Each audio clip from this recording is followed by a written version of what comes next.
ಅಲ್ಲ, ಶಾಲೆಗಳು ಆರಂಭ ಆಗಿದೆ, ಶಿಕ್ಷಣ ಸಚಿವರಿಲ್ಲ, ಅದಕ್ಕೆ ಆದ್ಯತೆ ಕೊಡಬೇಕಾಗಿತ್ತು. ಅದಕ್ಕೆ ಆದ್ಯತೆ ಕೊಡಬೇಕಾಗಿತ್ತು. ಶಿಕ್ಷಣ ಸಚಿವರಿಲ್ಲ ಅಂತ ಹೆಂಗೆ ಹೇಳ್ತೀರಾ? ಮಾನ್ಯ ಮುಖ್ಯಮಂತ್ರಿ ಕೈಯಲ್ಲೇ ಅದು ಇಲಾಖೆ ಇದೆ, ಅವರ ಶಿಕ್ಷಣಕ್ಕೆ ಹೆಚ್ಚು ಒತ್ತನ್ನು ಕೊಡ್ತಾರೆ, ಅವರೇ ವಿಶೇಷವಾಗಿ. ಆಮೇಲೆ ಫಸ್ಟ್ ಅವರು ಘೋಷಣೆ ಮಾಡಿರೋದು ಯಾರಿಗೆ?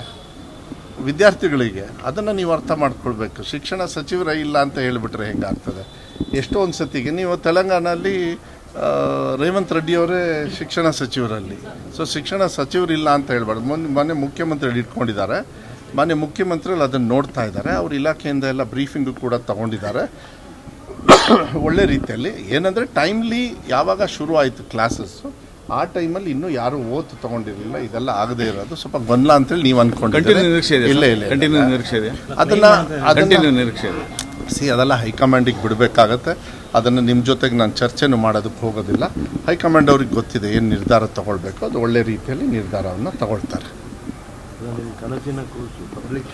ಪಬ್ಲಿಕ್ ಶಾಲೆ ಇಲ್ಲ, ಕನಸಿನ ಕೂಸು ಅಂದರೆ ನಮ್ಮ ಕಾಂಗ್ರೆಸ್ ಪಕ್ಷದ ಕನಸಿನ ಕೂಸೋದು ಅದು ಆಗ್ತದೆ, ಅದು ಕಂಟಿನ್ಯೂ ಆಗೇ ಆಗ್ತದೆ. ಶಿವಮೊಗ್ಗದಲ್ಲೇ ಮಾಡ್ತಾರೆ, ಅದು ಸರ್ಕಾರದಿಂದ ಆದಷ್ಟು ಬೇಗ ನಡೀತದೆ. ಆ ಟೈಮಲ್ಲಿ ಸ್ವಲ್ಪ ಈ ಬದಲಾವಣೆ ಇದೆಲ್ಲ ಆಗಿರೋದ್ರಿಂದ ಸ್ವಲ್ಪ ಗೊಂದಲ.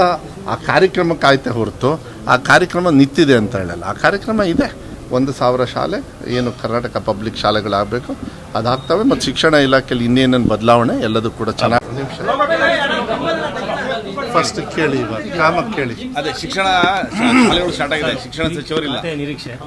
ಈಗ ಫಸ್ಟು ಅದಕ್ಕಿಂತ ಮುಂಚೆ SIR ಇದಕ್ಕೆ ಬಂದಿದ್ದು ಇಡೀ ರಾಜ್ಯದಲ್ಲಿ ಎಲ್ಲ ಕಡೆನೂ ಕೂಡ ಇಷ್ಟು ಸಮಯದೊಳಗೆ ನೀವು SIRದು ಡಿಸ್ಟಿಕ್ ಮಟ್ಟದ್ದು ಎಲ್ಲ ಟ್ರೈನಿಂಗು ಏನೇನಿದೆ ಮಾಡಬೇಕು ಅಂತ ಹೇಳಿದ್ದಾರೆ. ಇವತ್ತು ಎಲ್ಲ ನಮ್ಮ ಶಿವಮೊಗ್ಗ ಜಿಲ್ಲೆಯ ಎಲ್ಲ ತಾಲೂಕಿಂದನೂ ಕೂಡ ಎಲ್ಲ ಬ್ಲಾಕಿನಿಂದ ಅವ್ರು ಯಾರನ್ನ ಕರ್ಸ್ಕೋಬೇಕು ಅವ್ರನ್ನೆಲ್ಲ ಕರ್ಸ್ಕೊಂಡಿದ್ದಾರೆ. SIR ಭಾಳ ಇಂಪಾರ್ಟೆಂಟು. ಇಡೀ ರಾಜ್ಯದ ಜನರ ಒಂದು ಮತದಾರರ ಹಕ್ಕು ಏನಿದೆ ಅದನ್ನು ಅವರಿಗೆ ಕೊಡಿಸ್ಬೇಕಾಗತ್ತೆ. ಮತ್ತು ಇದನ್ನು BJPಯವರು ಬೇರೆ ರೀತಿಯಲ್ಲಿ ಉಪಯೋಗ ಮಾಡಿಕೊಡ್ತಾರೆ. ಅದಕ್ಕೆ ಮತದಾರರ ಹಕ್ಕನ್ನು ಕೊಡಿಸ್ತಕ್ಕಂಥದ್ದು ನಮ್ಮ ಸಂವಿಧಾನದ ಮೊದಲನೇ ಹಕ್ಕು. ಅದನ್ನು ನಾವು ಆ ಕೆಲಸವನ್ನು ಮಾಡ್ತಕ್ಕಂಥ ಕೆಲಸವನ್ನು ನಾವು ಮಾಡ್ತಾಯಿದ್ದೀವಿ. ಆ ನಿಟ್ಟಿನ ಮೇಲೆ ಇವತ್ತು ನಾನು ಈ ಕಾರ್ಯಕ್ರಮಕ್ಕೆ ಬಂದಿರತಕ್ಕಂಥದ್ದು. ಈಗ ನೀವು ಎರಡನೇ ಪಟ್ಟಿದು ನೀವೇನು ಹೇಳ್ತಾ ಇದ್ದೀರಾ, ನಾನು ಮುಂಚೆಯಿಂದನೂ ಒಂದು ಹೇಳಿದ್ದೀನಿ, ಅದೆಲ್ಲ ಹೈಕಮಾಂಡ್ ಅವರು ನಿರ್ಧಾರ. ಹೈಕಮಾಂಡ್ ಅವರು ಎಲ್ಲರಿಗೂ ಆಸೆ ಇರ್ತದೆ, ಎಲ್ಲರೂ ಕೂಡ ಕೆಲವರಿಗೆಲ್ಲ ಬೇಡಿಕೆಗಳಿರ್ತವೆ, ಅದು ತಪ್ಪೇನಿಲ್ಲ. ಬೇಡಿಕೆಗಳು ಅವ್ರ ವ್ಯಾಪ್ತಿಗೆ ಬಿಟ್ಟು ಬಿಡ್ತೀವಿ. ಆದರೆ ಫೈನಲ್ ಮಾಡ್ತಕ್ಕಂಥದ್ದು ಹೈಕಮಾಂಡ್ ಅವರು ಏನು ತೀರ್ಮಾನ ಮಾಡ್ತಾರೆ ಅದಕ್ಕೆ ನಾವೆಲ್ಲರೂ ಕೂಡ ಬದ್ಧವಾಗಿರಬೇಕಾಗ್ತದೆ. ಅದನ್ನು ಈ 18 ಏನು ರಾಜ್ಯಸಭಾ ಮತ್ತು MLC ವಿಧಾನ ಪರಿಷತ್ತಿನ ಚುನಾವಣೆ ಆದ ತಕ್ಷಣ ಅದನ್ನು ಮಾಡ್ತೀವಿ ಅಂತ ಹೇಳಿದ್ದಾರೆ. ಹೆಚ್ಚು ಕಮ್ಮಿ ಅವ್ರು ಫೈನಲೈಸ್ ಮಾಡಿಬಿಟ್ಟು ಬೇಗ ಮಾಡ್ತಾರೆ ಅಂಥೇಳಿ ಒಂದು ವಿಶ್ವಾಸ ಇದೆ.